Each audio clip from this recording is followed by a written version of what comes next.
We on? Hi, I'm Dr. Pologi, Bennett Pologi. I wanted to make this recording because there's a topic that's been coming up constantly, almost never in my office, interestingly, but everywhere else. And it's a question I get from friends, and it's a question I get professionally, and that is, should we be talking about the election in therapy? Or, alternately, friends are asking, do a lot of your patients come in and ask about it, or talk about it, or express anxiety about it? Do you spend a lot of time on it? And here's the really disturbing one. I have some patients and some friends who are commenting that that the therapists aren't talking about the election themselves. Should my therapist talk about the election? And I want to answer this because it's very important, and it gets back to the basics of psychology, Psych 101, and the basics of psychotherapy. And here's the answer. The short answer is no. Okay, having said that, the longer answer is only insofar as it gets you to the material that's productive in your quest to get unlost and unstuck, to move forward in your life. Otherwise, it's at best a waste, and at worst, destructive. Let me explain.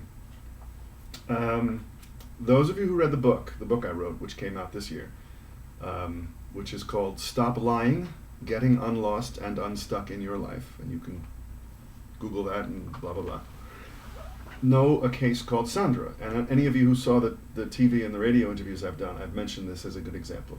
So here she is again very quickly. This was the woman who was not sleeping. She was so worried and indecisive and obsessing about an upcoming family gathering in which she wasn't even particularly going to be involved.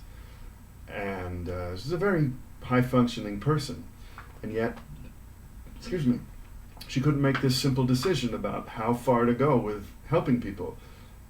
You know, send them the airlines that fly here, send them the local hotels. She went so far as she was sure she should pay for everybody's plane ticket and pay for their hotel rooms, even though she knew from experience a lot of these people were going to cancel at the last minute and not refund her. So, of course, there's no reason to do that. But the logic didn't matter. She couldn't stop obsessing. Well, it turned out, and you can find this case in the book, that's not what she was really obsessing about. That was the outlet. That was the surface content of a deeper, less conscious terror that had to do with her whole family being killed when she was a child. The fear of that. The fear that was constant because her father would drink and her mother was hysterical and they would argue and scream and throw things, and father threatened to drive the family into the oncoming traffic and kill them all. And this is when she was, 5, 6, 7, 8, 9 years old. If we sit and talk about the decision, how many plane tickets to buy for people, should she buy them, should she just send the information, should she go so far as to find individual flights, we can talk about that forever. And if we do calm her down, which is doubtful, but if we did calm her down, it's like give a man a fish, you feed him for a day, teach him to fish, you fed him for life. As soon as the next trigger comes along, she'll be right back where she was. So you can see, I hope, that it's pointless to stay focused on the surface symptom. There, I said it well. Similarly, guy who came to see me once, very, very apologetic and very theatric man. In fact, he did some amateur performing. But full of panic, full of anxieties, and full of nervous, it's the best way to put it, nervous efforts to reassure me, reassure himself, and reassure both of us that everything's fine, we're talking, it's going well, it's fine, it's good, it's good. And we had some trouble making sense of that. And in the meantime, he came in with other problems. That wasn't the reason he came to see me. He came to see me for a lot of more serious problems at work and problems in his marriage and in his interpersonal relationships. But this was a symptom that popped up, and one day he came in and he was describing this panic that was familiar and had come over him, triggered by some minor problem at work that he thought might have been his fault. Even if it was his fault, he had been there 20 years at the time, was near retirement, so who cares? And it wasn't going to damage his reputation. He was very well established there. It was a minor problem. So obviously that's not the issue, so why dwell on it? Well, that led him, through the course of our work in the session, that led him to talk about the same panic with more important people, like especially his wife.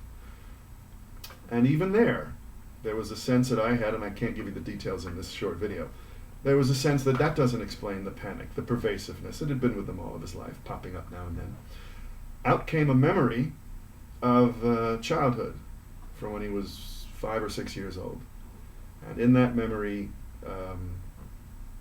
which I don't want to get into again here, it's too much detail. In that memory, the story was genuinely frightening, as Sandra's story from childhood was genuinely frightening. And it would be deeply terrifying to anybody at that age, both Sandra's and this other person's. So there we've hit the topic. And when we hit it, both with Sandra and this other man I'm talking about, in the session, all of the twitchiness, each of them had their own way of being anxious, all of that stopped. They both calmed. They both sat forward. The color returned to their faces. Out came the tears. And great steps forward can be made from there. And then Sandra went off and made the decision about her family without another moment's wasted time obsessing. The other man calmed down greatly, and of course stopped obsessing about this little problem at work, and even stopped obsessing so much about his wife.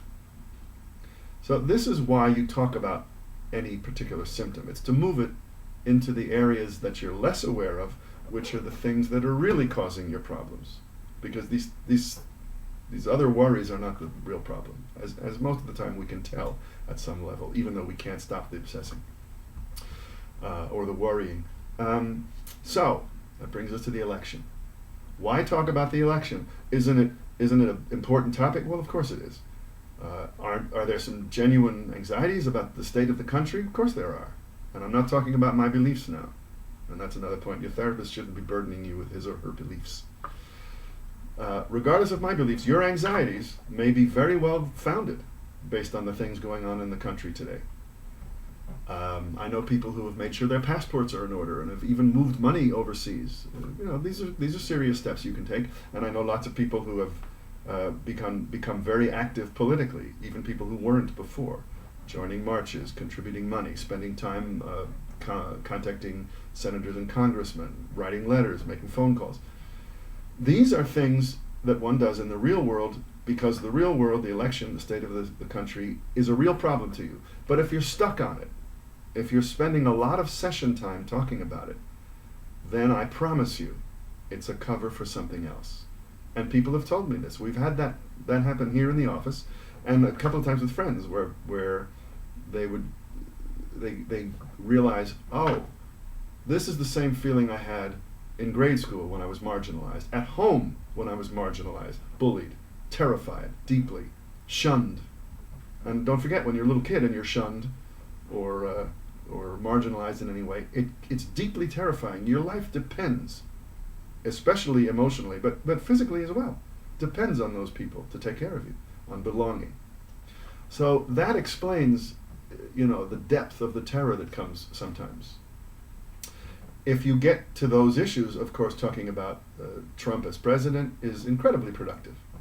If you talk about Trump as president and make a decision to go and become more active or to support some other politician or support some agency or take up litigating if you're in that field or anything, that's productive. But that doesn't require a session, or not much of a session.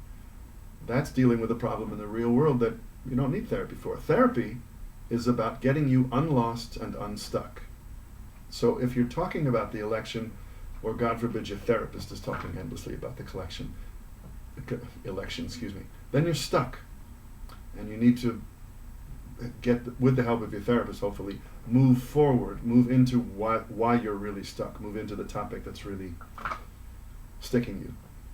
So I hope that's clear. I didn't outline this. I'm doing this very spontaneously, and hope I didn't ramble on. But that's the point. Thank you.